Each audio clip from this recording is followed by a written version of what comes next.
Hi, everyone. I'm Gary Brode from Deep Knowledge Investing. We work with hedge funds, family offices, registered investment advisors, and individuals like you to help you get better returns in the stock market. I am here with our host, Robb Fahrion. He's the CEO and founder of Flying V, our digital marketing partner. Robb, do you have a plan? Are you ready to go vote tomorrow? I will be voting tomorrow. I will be at the polls, and yes, I'm going to be voting. We at DKI, as we say, we're right down the middle, trying to make you money, regardless of who's president, regardless of what the economy looks like. I will be voting though. I'm doing my civic duty as an American, and I think everybody should as well, regardless of which side of the aisle you may fall on. I'll be voting. How about you, Gary? So, of course I will, but there was, there's that funny old expression that if you don't vote, you have no right to complain. One of my favorite people to follow on Twitter or X is Jim Iuro. I really like his work. He's great on the macro side on economics, and he tweeted something, or now it's posted something over the weekend that he disagreed with that. He said, not voting is a legitimate form of protest, and that if you didn't vote, you absolutely do have the right to complain. And I responded saying my intention is to both vote and complain at the insane levels of debt and increasing deficits. Like, good plan. That's mine as well. But for everyone who is a viewer here, who is part of the deep knowledge investing community, we urge you to go out and vote tomorrow. Go make your voice heard. And, to the extent that you're able, vote for fiscal sanity. My view on this stuff. We cannot vote our way out of some of these economic problems. No matter what happens, we are going to have bloated government budgets. We're going to have congressional overspending. We're going to have increasing debt. And what does that mean? That means more inflation. So our portfolio is positioned for more inflation, regardless of who wins tomorrow. But there are other issues that matter, and there are other economic issues that matter. So again, if you're part of our YouTube viewers, our Twitter, X viewers, or just part of our community, get out tomorrow and go vote. And then I assure you, either way, you do have the right to complain, and I will be doing so. So join us for that. Yeah, we'll both make sure to do our part in terms of the complaining, and we'll be keeping you in the loop. Obviously, going to be a big week with the election and the results. See how that all shakes out, and we'll keep you in tune with what that means, or at least what's still going on in the markets and what to be on the lookout for. As a reminder, the 5 things is distributed to both our premium and free subscribers. Free subscribers receive it a few days after premium. But be sure to at least jump on our website if you haven't already. Sign up for a free subscription. That'll give you alerts on all new content that's posted to the website, whether free or paywalled. And then we'd obviously love if you would consider becoming a premium subscriber for a low nominal cost that we think will make you back over the course of the year with our good stock picks, Gary's great research, insights into the market. A lot of good value that is there. That is an option as well. That'll get you access to all premium content, current recommendations, and so forth. That's right, Gary, Robin. And by the way, people always ask me how much it costs, and we don't make any guarantees. But my answer is, if I do my job right, the cost is negative. that's right. That should be one of our other taglines. I know we've Yeah, got a few of them that that we're one's on working me on. though. We are the investing tagline group. We like all of those. But this week, Gary, good timing. The government is misleading you issue. What could go wrong here? We're talking core PCE, third quarter GDP. We got mega cap tech companies talking about their quarters and some guidance. AMD makes an appearance. And then for our investor education, we're talking a little bit about stock buybacks. This is the government is misleading you issue of the 5 things. Gary, you ready to jump right into it? Hey, Rob, we promised that we were going to vote and complain about government issues. We're voting tomorrow, but let's just start complaining about the government issues right now. Let's go. That sounds good. Thing number 1, Gary, Fed cut and a hot September PCE. All right. So for people who are new here, the PCE stands for personal consumption expenditures. When we talk about inflation, people typically talk about the CPI. That's the consumer price index. When you hear people say, inflation is 2%, it's 3%, they're usually talking about the CPI. But the PCE is the preferred inflation gauge of the Fed. The reason for that is because it more closely tracks people's actual expenditures as opposed to the CPI, which is more of a theoretical basket. And yes, there are some exceptions to this, but I'm giving you a pretty good generalization. So the PCE came in at 2.1%. If you're targeting 2%, that's not bad, right? We can look at that and say, okay, that's actually pretty good. But there's a catch. The reason it was so low is because energy costs were down. And, as expensive as it is to put gas in your car and to heat your home, those expenses are down a little bit. And that dragged down the regular PCE. So what we do then is we look at the core PCE. The core is the regular PCE, but we exclude food and energy. And once you do that, well, we have a problem. The problem is the core PCE came in at 2.7%. That is high. And the Fed, we've been talking about this for 2 years. They're having a very hard time getting services costs down. We have a wage price spiral that has continued. And despite the fact that the Fed has been saying for about a year that the Fed funds rate was restrictive, meaning it was slowing economic growth and getting prices under control, the PCE, the core PCE rather, has been stuck right at or around 2.7% since last May. It was higher than that before. So we've had about half a year with it at the level where it is now. It is not coming down. They don't have it under control. Services prices were up 0.3% for the month. Food prices up 0.4% for the month. That annualizes to almost 5%. I'm going to remind you that every time the Bureau of Labor Statistics tells us, hey, food inflation is only 1 or 2%, we always say that is complete and utter nonsense. By the way, that is my very polite way of saying they're lying. They're lying to us. And food prices are up, and so that's what's happening. The real way that the Fed will be looking at the PCE, at the recent inflation data, does not show a decrease. Gary, on X, some of our friends are claiming that the Fed has won the fight against inflation. You always bring us back to, hey, are your grocery prices lower? Have your monthly bills stopped climbing? I think a majority of Americans would answer no. Tell us what this means, and again, how is DKI positioning itself for what you're saying are going to be continued higher price levels? Yeah, the Fed definitively has not won the war on inflation, and we think that's a really good way to phrase it to people, right? Like, what's happened to your energy costs? What's happened to your car payment or your house payment or your rent or your grocery bill? Has anything gone down? And the answer is really no. And yeah, there are certain places, but for the most part, we've not only hit a permanently high plateau of prices, but they've continued to increase. We also think that the inflation metrics are understated. So, they tell us the CPI is, somewhere between 2 and 2.5%. Not a chance in the world. The real number could be, 4 or 5%. And so we keep getting this data that isn't real data. And, our government officials and media keep telling all of us, hey, the economy's in great shape. Inflation's under control. Why aren't you people more grateful? Why aren't you congratulating us? And the answer is because for most people, this is not a great economy. The jobs data has been bad. The jobs data has been misleading. Inflation remains high and is higher than they're telling us. And people's monthly bills continue to go up every month. So I don't think they have it under control.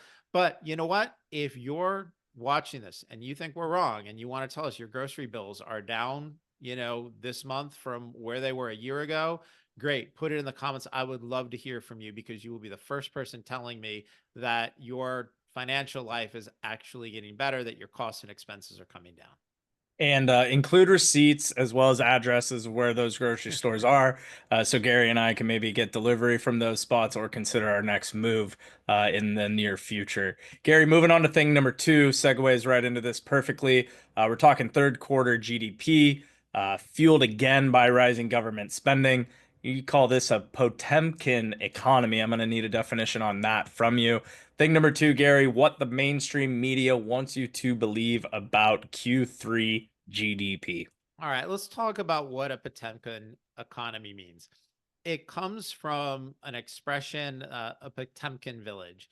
And that's from, back in the Soviet Union when they wanted to convince people that they had, these beautiful, wonderful towns. And, they tried to convince people that life there was better than it was.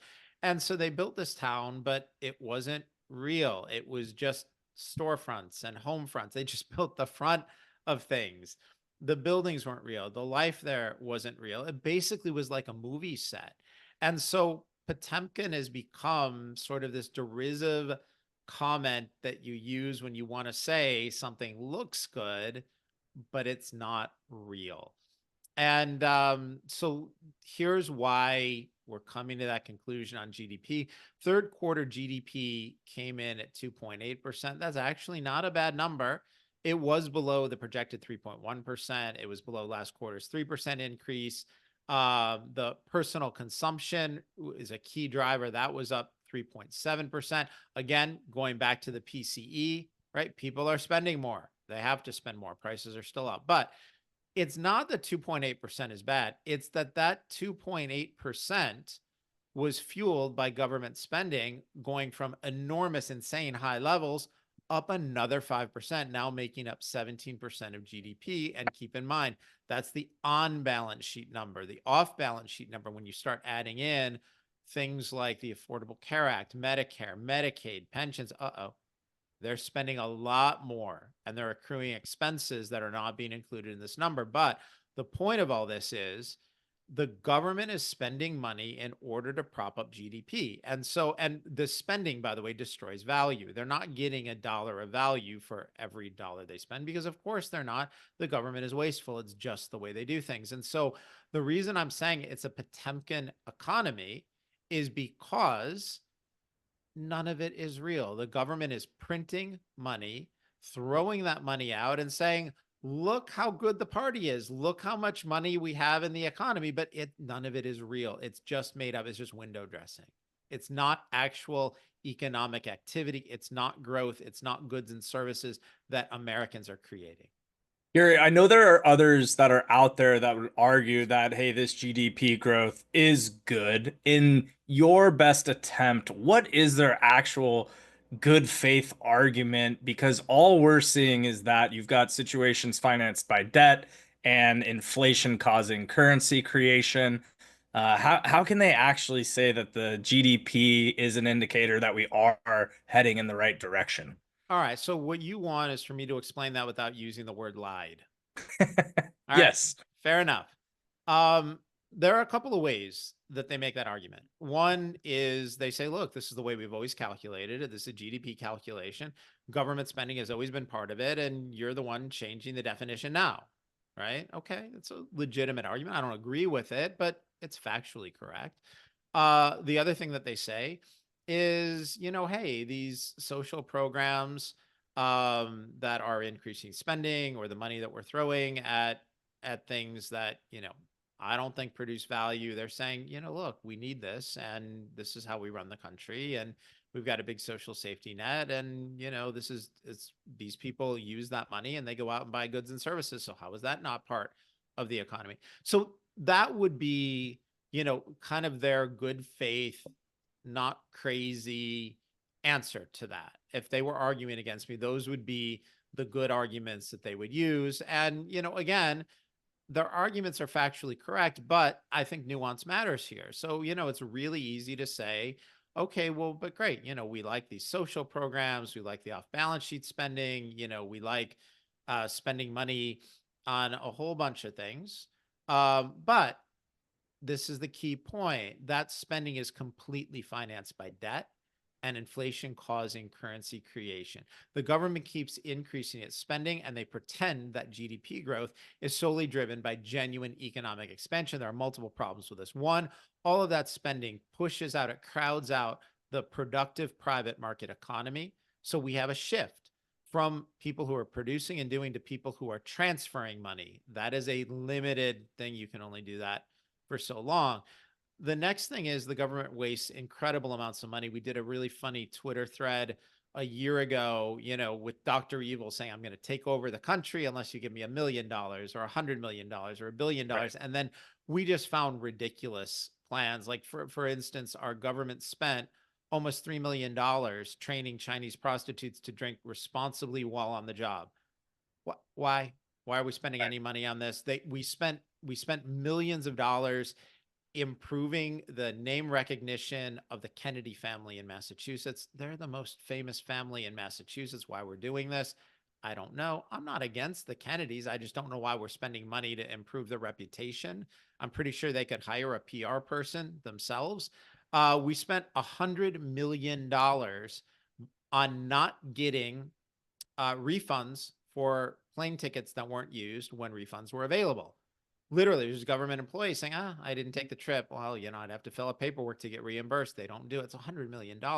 These people waste our money, and that does matter. But the most important thing is Washington pretends that all of this spending, which they claim is creating GDP, which is increasing GDP. It's not, but that's what they claim. But they act like it has no cost, but all of this spending is debt fueled. And so, people are saying, well, wait a minute, our taxes haven't gone up. Why is this a problem? So what? The debt goes up, but we don't have to pay for that. Yeah, we do. The way we are all paying for it is through inflation. That's the real issue. So we have bought that GDP growth. We have bought those social programs. We have bought the training of Chinese prostitutes to drink responsibly. We have bought all of that through inflation. When you go to the grocery store and your bills are higher than they were a month ago and higher than they were a year ago and a whole lot higher than they were 4 years ago, this is the reason why these things have a cost and it's expensive and we are all paying for it. And they like to pretend that we're not, but there is a direct correlation between gigantic, wasteful, debt-fueled government spending and inflation. That's how we're paying for it. So it's not real GDP growth. It is simply a transfer from us to the government. This is how they steal from us. And yeah, that is, you're right, Rob. When we talk about people who have different arguments than us, we should treat them respectfully and not say that they're liars. We should treat their arguments as they intend them and address them intellectually. But when it comes to the government like this is theft. And it does make me angry. And so again, I'm telling everybody, one, go vote, and two, complain bitterly about the increase in government spending and the fact that we are paying for this. This is fraud. It's theft. You have every right to complain. And the programs that are taking away our pet squirrels as well. Listen, you know what? There is a reason that Peanut the squirrel resonated with people, and I'm going to tell you something. My heart went out to Fred the raccoon, to Peanut the squirrel, and to his owner, who clearly loved these animals, gave them a wonderful home. Those animals were obviously very well treated. They had wonderful lives. This was a horrible, horrible case of government overreach, of just an exercise of brutal, disgusting power. And so, it's funny to say all of a sudden, people have had this awakening about government, but like they've abused us and increased regulations on us for years and years and years. And we took it. And now everybody's angry about a squirrel. But I don't think people are angry about Peanut the squirrel. I think Peanut the squirrel does represent something. And I understand why people are angry. And I am right there with them. And by the way, if our government really, really wants, like, they want to take killing rodents seriously, then leave the well-treated, happy, clean, fluffy pet squirrels alone. New York City is a gigantic rat problem. Go kill those rodents, and then we'll talk about not giving you access to the pet squirrels anyway. But if they want to take this, if they want us to take this stuff seriously, don't go after people's pets who are well treated and happy and have 1 million Instagram followers. New York City is a rat problem. Clean that up. There we go. Again, this is the government is misleading you issue of the 5 things. Be sure to sign up for a free subscription on our website to get alerts on all new content posted from Gary and the team at DKI. And then we'd also love if you considered that premium subscription to be alerted on stock information, reports, trades first before anyone else, and also receive all of the access to current recommendations and any other material on our website. Moving on to thing number 3, we're talking mega cap tech companies. Gary, they had great quarters. Guidance was a bit mixed, though. Thing number 3, Gary, mega tech earnings week. Well, you nailed it, Rob. That's pretty much the whole story. I think we're good. I'm So sorry. Well, I don't yeah, know what the rest of these paragraphs are about then, but yeah, that's no, it. That's it. that's pretty much the story. Moving on. No, listen, the Magnificent Seven had great fundamental results. Google beat revenue with 88.3 billion. Meta and Microsoft, Meta's Facebook, really. I'm tired of these name changes. We're calling it Facebook, and I refuse to call Google Alphabet. Um, they beat earnings estimates. Apple and Amazon had a great quarter. Apple actually reversed their they've had quarter after quarter of device unit sale declines. They were selling fewer iPhones than they had been in prior years. Their sales, their units were up 6% year over year. So they're getting some of that. I mean, basically, they all had really good quarters, but 5 of the 7 had their stocks down, not horribly, but a little bit last week. Only 2 were up. Again, not a huge amount, but there it was. And the reason for that is the guidance wasn't great. There are a few things going on. One, some of these companies are saying, yeah, we're not so sure on revenue. The economy isn't as good as the government keeps telling us it is. More importantly, a lot of these companies are spending enormous amounts, tens of billions of dollars on AI infrastructure. And no one really has a business model for that yet. So right now it's a lot of spending without associated revenue. Um, and we're seeing that as well, really all over the place. A lot of this just comes down to concerns about a potentially weak economy and a lot of AI related expenses. And so, because the guidance was weak, 5 of these 7 stocks were down last week. But again, they weren't down a huge amount. The worst was Tesla, which was down just under 8%. Not a great week, but not the end of the world. And Tesla had previously announced, some really good news on their quarter. Their unit sales were really strong. Amazon and Google were up a little bit. So, it was a bit of a mixed week, not what you would expect from a group of companies that reported really strong earnings. Gary, my question is, a lot of times you get these earnings reports, you see beat revenue, right? Price per share, etc., earnings on shares, and you go look at the stock and the stock's down 5%, 6%. A lot of times then you come back and you look at the guidance. Obviously, the guidance was weak. How do you weight kind of guidance versus the actuals, right? When you're taking into account the big picture, just curious how you look at one versus the other. Or do you put more weight in one side versus the other?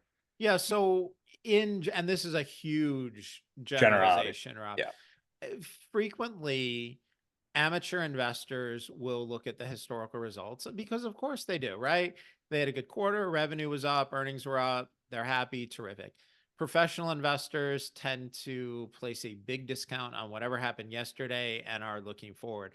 So, if a company reports a really strong quarter and then says, but we're lowering guidance for next quarter because we think business isn't going to be so terrific, our expenses are higher, we just lost a customer or a contract, the business environment isn't so good, 9 times out of 10, that stock is going to go down. Now, there are definitely exceptions, and somebody could come up with a hypothetical example of a combination of, we beat in the quarter and lowered guidance, but the way it happened and the language used would still cause the stock to go up. But generally, if you beat and then lower guidance, professional investors who are looking at the forward numbers, looking at what's going to happen tomorrow, the next quarter, the next year, most of the time you're going to be looking at a declining stock.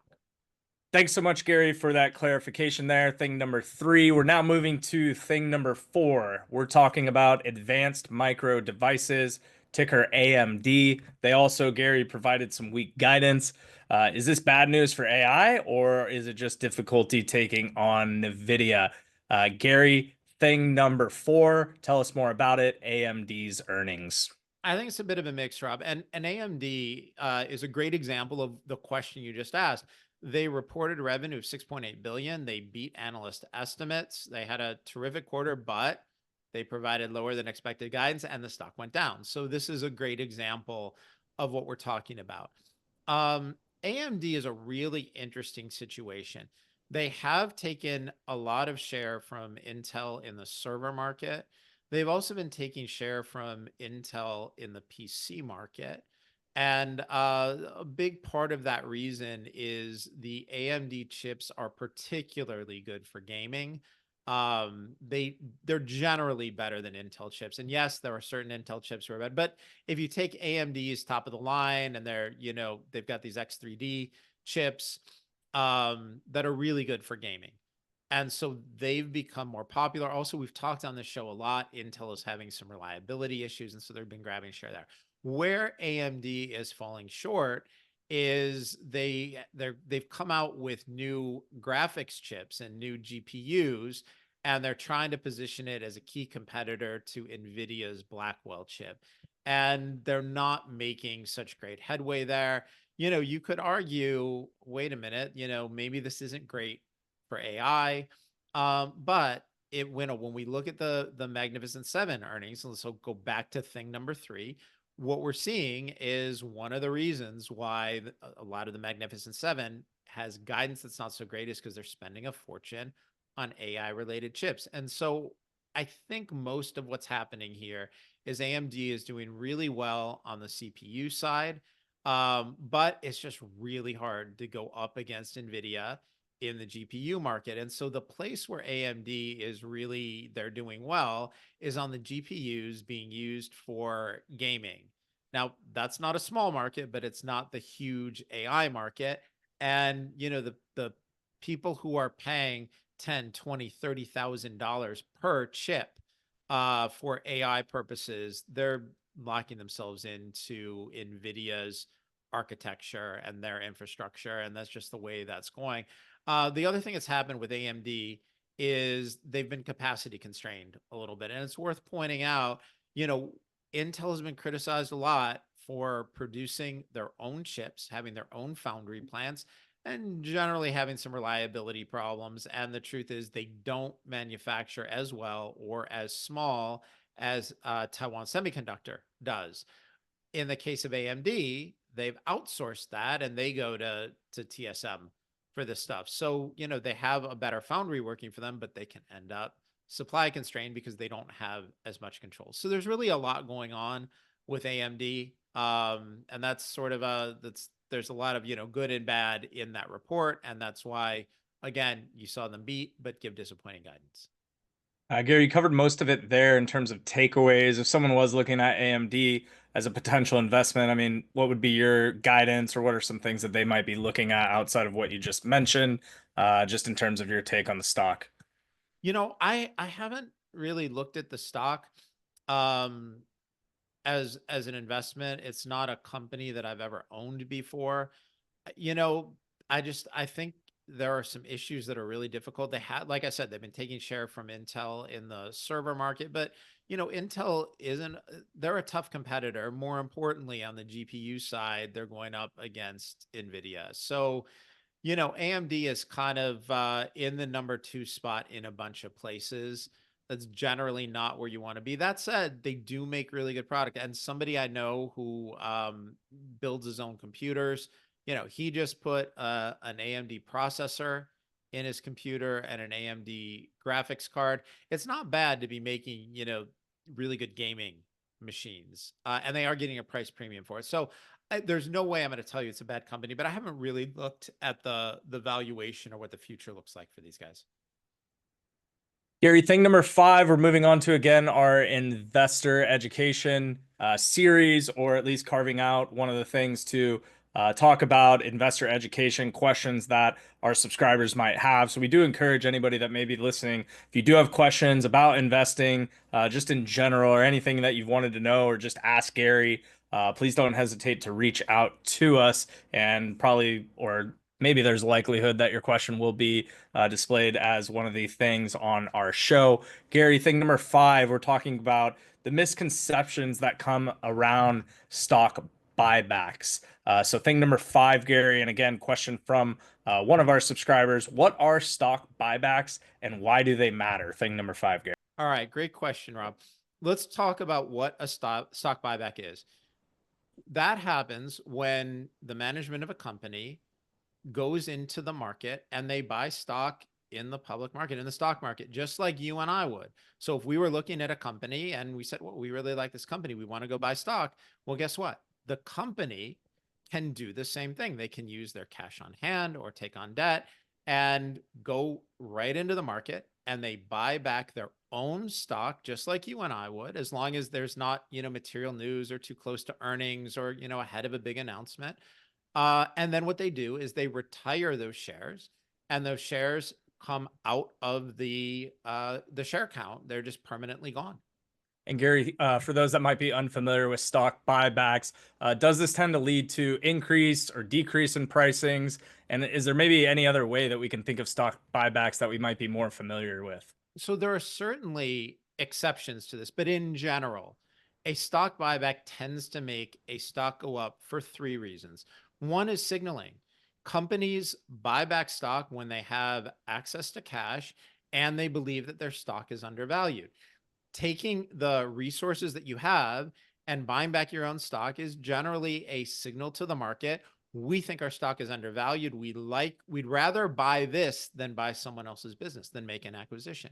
The second reason it tends to make stocks go up is because there's buying pressure in the market, right? You have literally the largest shareholder of the company is the company itself, and they're in there buying, and they tend not to do that in small amounts. So, you have buying pressure from that. The third thing that happens is when those shares are retired, it affects your financial metrics. And so we're used to looking at things like earnings per share, which is the company earnings, the net income divided by the number of shares. Well, if you reduce the share count by, say, 10%, the math is that your earnings per share, your EPS, will also go up by 10%.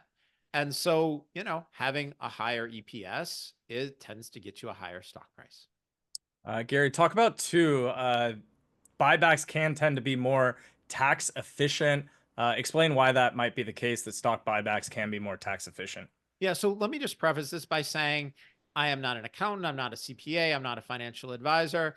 This is not, tax advice. And if you have questions on this, you should seek out your own professional advisor on this. I am about to give you a generality, but it's a pretty good rule of thumb on this. So when a company pays you a dividend, they say, okay, here you own stock, here's $1 of cash per every share that you own. And what happens in that situation is the company chooses the time that you get that. So you may get that dividend in December. Well, guess what happens if you get the dividend in December? You have to pay taxes this year on that, or, this upcoming April 15th. The other thing is dividends are typically treated like ordinary income. And again, consult with your own tax experts, but in general, ordinary income tax rates tend to be on the high side. And so you're probably paying more in taxes. Now, what if instead of using that dollar that they were going to give you for your dividend, they go into the stock market and they, on behalf of everybody, for every share, they buy $1 worth of stock. And that makes the stock go up. And say that happens in December. Now we have a couple of things that we can do. One, we can decide not to take that money and just own a greater percentage of the company, and terrific. The stock goes up and you're sitting on unrealized gains and your portfolio grows, and that's a pretty good outcome. But now let's say you say, wait a minute, I need that dollar. I want that dollar per share because I, have to go buy something or pay the rent or, whatever it is that you're doing. Well, the advantage of a stock buyback is you realize those gains only when you sell that stock, which means you have control. And so, just as an example, if the company was going to pay you a dividend in December, they don't do that. They do a stock buyback and you sell some of that stock in January, you have deferred your tax bill by an entire year. It becomes a bill that comes due 1 year later. And by deferring that, you have access to that capital for longer. So that's a big deal. The other thing that happens is if you sell that stock, you will, assuming that you're up in the position, you'll pay capital gains taxes. And the reason that matters is if you have capital losses, you can use the gains to offset them and maybe not pay any taxes at all. But now let's say you have capital gains and you add to that and more capital gains, but long-term capital gains, if this is a long-term position, they tend to have lower rates. Again, consult with your own tax professionals. Your situation may be different, but in general, long-term capital gains taxes tend to be lower than ordinary income taxes. And so, Having a company return capital to shareholders through a stock buyback instead of through dividends tends to be more efficient. Now, there are definitely exceptions, and your situation will be different, may be different, but generally it's a better, more tax efficient way to return capital and reward shareholders. Few more questions I had, Gary. Just from DKI's perspective or your perspective, do you generally see buybacks as a positive or negative sign for the stock? Well, I like them for the reasons that we talked about. It gives shareholders control of when they recognize gains, of whether they can offset them, of long-term versus short-term treatment.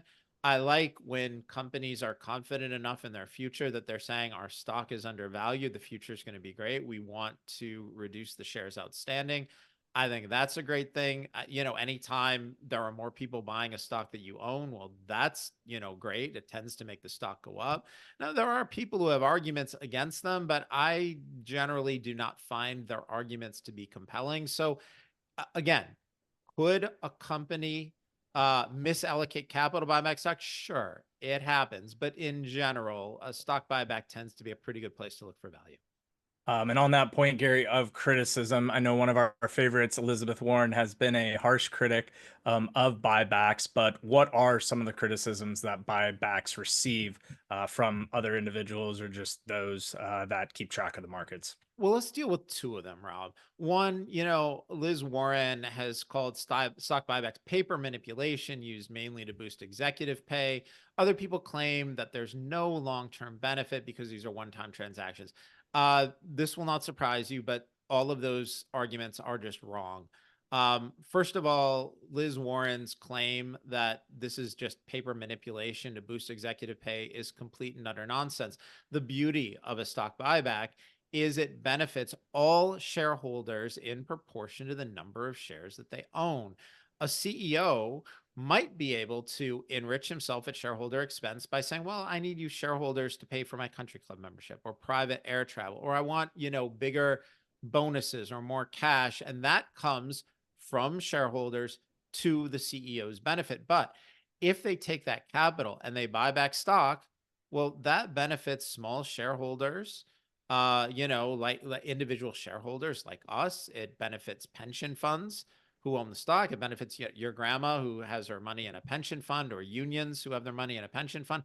And yeah, sure, it does benefit the C-suite, but it benefits all of us together. They cannot do a stock buyback that helps the CEO at the expense of individual shareholders.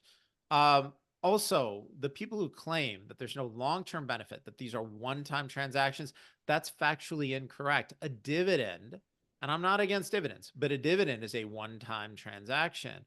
When you buy back stock, those shares are retired permanently. So if you buy back 1 million shares, that is 1 million shares coming out of the share count permanently. They don't go back in. Now, are there other things that a company could do to increase their share count? Sure, nothing's fixed like that, but these are not one-time transactions. These are transactions where the benefits of them accrue to all shareholders in perpetuity.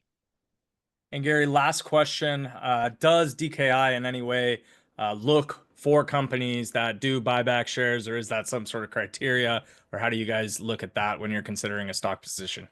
It's not among the top 2 or 3 things that I look at. In general, my first cut is this a great business? And then I'm looking, at the future, the moats, the growth rate, the free cash flow. Those are things that I consider to be more important. With that said, in general, I like to see a company buying back stock, again, for the reasons that we've already spoken about in this segment.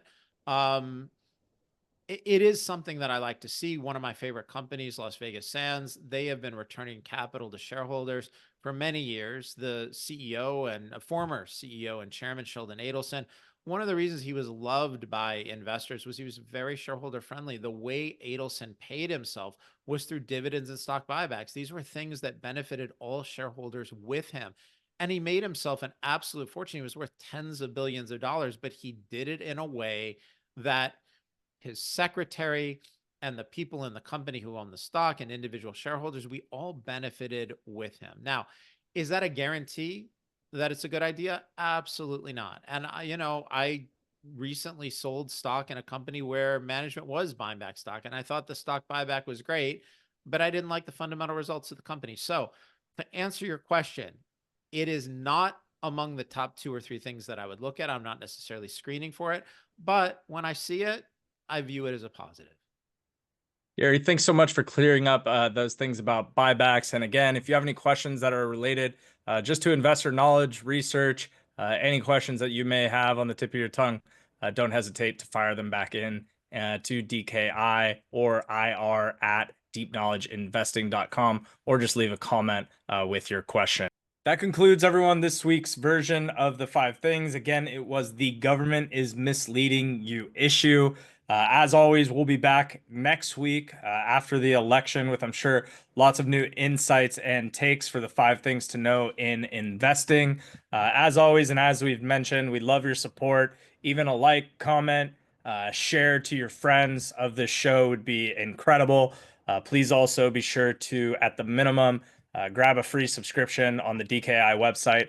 No cost, but you won't have full access that premium members do have. Again, for that small nominal registration fee for premium, you'll get access to current recommendations, alerted with new content and material first, and obviously have 0 paywalls when you come to the DKI website. Gary, any final thoughts from you? Yeah, just for everybody, thanks so much for watching. We really appreciate it. We know your time is valuable. The other thing is, definitely tune in next week. We got some huge news on one of our portfolio companies this morning.